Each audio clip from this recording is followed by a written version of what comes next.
Baik, terima kasih. Assalamualaikum warahmatullahi wabarakatuh. Perkenalkan, nama saya Putri Arianti dengan NIM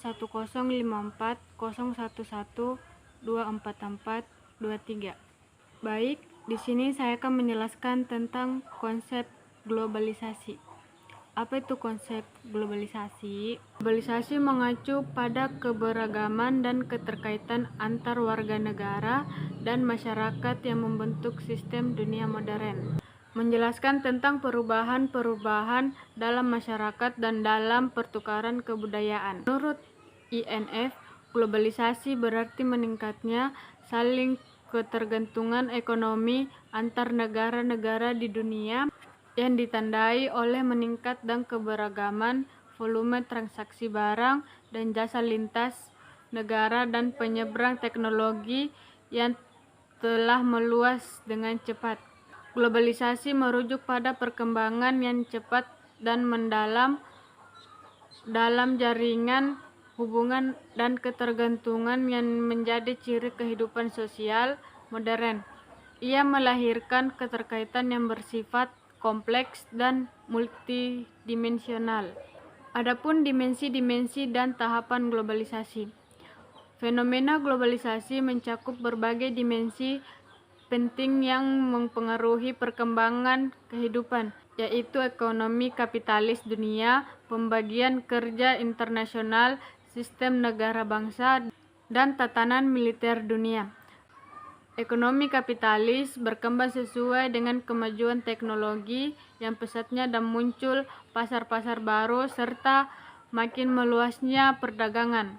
Melalui perdagangan bebas, sistem kapitalis akan menjangkau seluruh sasaran di dunia. Sementara itu, sistem negara bangsa berkembang dengan cepat di seluruh dunia sebagai tatanan politik yang efektif.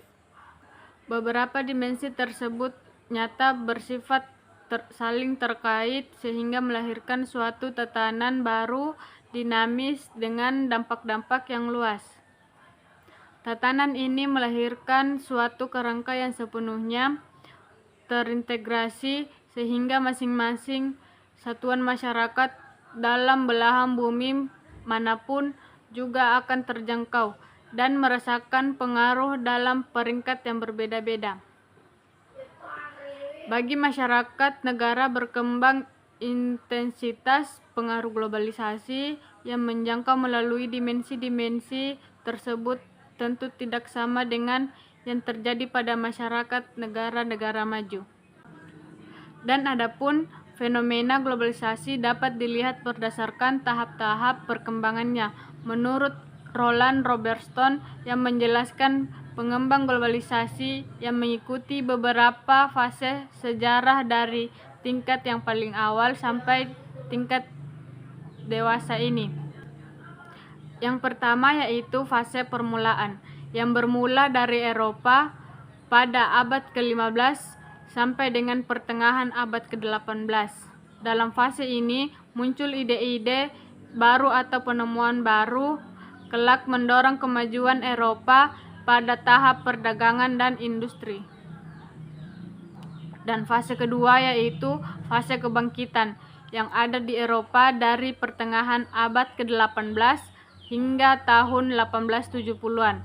Pada tahap ini terdapat perubahan ide tentang kesatuan bernegara, adanya konsep hubungan antar bangsa, dan adanya konsep kewarganegaraan dan kemanusiaan.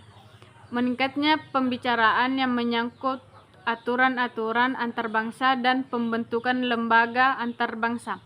Fase ketiga yaitu fase lompatan, yakni dari tahun 1870-an sampai dengan pertengahan tahun 1920-an. Fase ini dengan jelas menunjukkan titik tolak yang sangat berbeda dengan kecenderungan yang terjadi sebelumnya.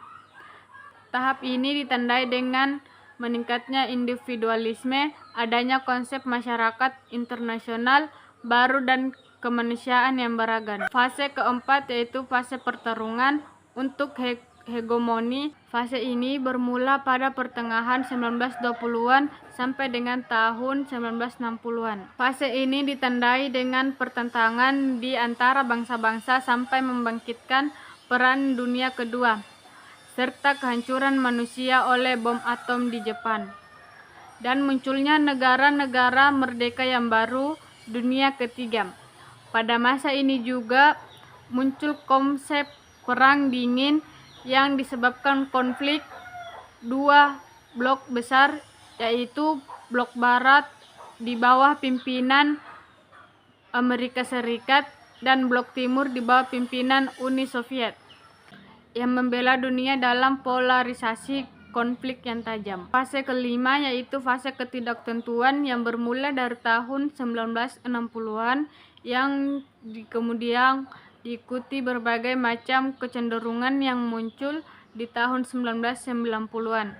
Pada fase ini ada beberapa fenomena penting seperti meningkatnya kesadaran global, pendaratan manusia di bulan, berakhirnya Perang Dingin dengan runtuhnya Uni Soviet, bermulanya pada masyarakat pada pasca industrial, peningkatan pada kepemilikan perusahaan-perusahaan besar, kepemilikan nuklir, meningkatnya mobilitas dan lembaga-lembaga global, aneka ragam komunikasi global yang kompleks dan canggih, munculnya isu multikulturalisme dan etnik, munculnya persoalan lingkungan, gender, ras, seksual, isu demokratisasi, hak asasi, kebangkitan Islam, dan lain-lain.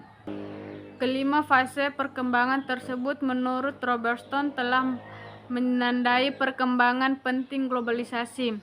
Keterlibatan masyarakat dalam proses globalisasi ini secara nyata akan melahirkan suatu kebebasan yang terbatas, di mana masing-masing bangsa menurut Robertson akan berhadapan dengan kompleks masalah yang bersumber dari perbedaan kepentingan serta perbedaan budaya di antara berbagai bangsa. Ada dua macam globalisasi, yaitu globalisasi perekonomian dan globalisasi kebudayaan.